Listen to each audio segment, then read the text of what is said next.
அமைச்சரவை விரிவாக்கம் வந்து மாண்புமிகு முதலமைச்சர் கூடிய சீக்கிரத்தில் அனௌன்ஸ் பண்ணுவார். அதில் மாண்புமிகு முதலமைச்சர் அவர்களுடைய எண்ணமும் சரி, தமிழக வெற்றி கழகத்தோட எண்ணமும் சரி, சமூக நீதியின் அடிப்படையில் இயங்கக்கூடிய தலைவர்களும் கட்சிகளும் அமைச்சரவையில் இணைய வேண்டும். குறிப்பாக இந்திய காங்கிரஸ் கட்சி எங்களுக்கு வந்து எங்களுடைய தலைவர் முதல்வர் மீது நம்பிக்கை கொண்டு மிகப்பெரிய ஆதரவை கொடுத்தாங்க. அவர்கள் அமைச்சரவையில் இணைய வேண்டும் என்கிறது முதலமைச்சர் வலியுறுத்தியிருக்காரு. அதே மாதிரி இடதுசாரி இயக்கங்கள் வெளியிலிருந்து ஆதரவு கொடுக்க வேண்டிய அவங்களுடைய கொள்கை முடிவை நாங்கள் எப்பொழுதும் மதிப்போம். இந்த அரசு எப்பொழுதும் சமூக நீதிக்கான அரசாக இருக்கும். மதசார்பற்ற கொள்கையில் உறுதியாக இருப்போம்.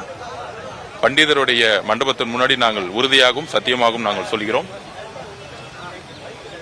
அதே மாதிரி விடுதலை சிறுத்தைகள் கட்சி தலைவர் அண்ணன் திருமானன் அவர்களை நாங்கள் அழைக்கிறோம் அமைச்சரவையில் பங்கு பெற. மாண்புமிகு முதலமைச்சர் அவர்களுடைய விருப்பமும் அதுதான். IUML நம்முடைய இஸ்லாமிய சகோதரர்களும் அமைச்சரவையில் இருக்க வேண்டும் என்பதை நாங்கள் பணிவன்புடன் கேட்டுக்கொள்கிறோம். அதை நாங்கள் தலைவர்களிடையும் வலியுறுத்தி இருக்கிறோம். அந்த மாதிரி இடதுசாரி சிந்தனைகள் கொண்ட சமூக நீதியின் அடிப்படையில் மதசார்பற்ற கொள்கையில் இருக்கக்கூடிய எல்லோரும் தலைவர்களும் அமைச்சரவையில் வர வேண்டும் என்பது மாண்புமிகு முதலமைச்சருடைய விருப்பம். அதோடைய கனவு. ஒரு அன்பான ஒரு எப்படி எல்லாம் ஒரு குடும்பமா இருக்குமோ அது மாதிரி அமைச்சரவை இருக்கணும்னு மாண்புமிகு முதலமைச்சர் நினைக்கிறாரு.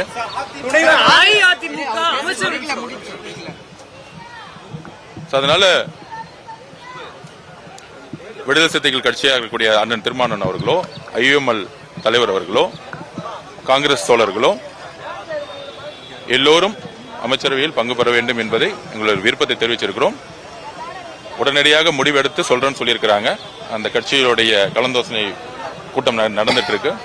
நல்ல செய்தி வரும்னு நாங்கள் நினைக்கிறோம்.